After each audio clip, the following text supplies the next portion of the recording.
Čim se ja javljam direkt nakon posla, znate kakva je situacija. Odmah znate da idemo po Vinted pakete, tako da idemo! Jedan sam pokupil, a drugome su mi promijenili adresu, tako da idemo sad i po drugi. To try, it's always a good time. Evo ga, pokupili smo i paket numero 2. Došao sam doma i idemo odraditi sad jedan unboxing. Idemo prvo ovaj manji. Okej, a? To je paket broj 1, idemo na paket broj 2. Paket broj 2, ne znam. Okej, zamislite bijela majica, ali... Rejtajte fit, a mi idemo odraditi trening.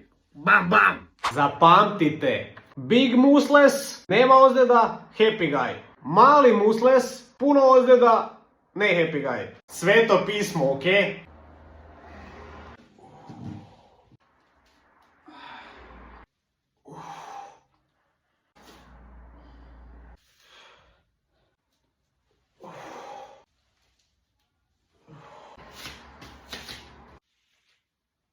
To je to za danas. Peace out.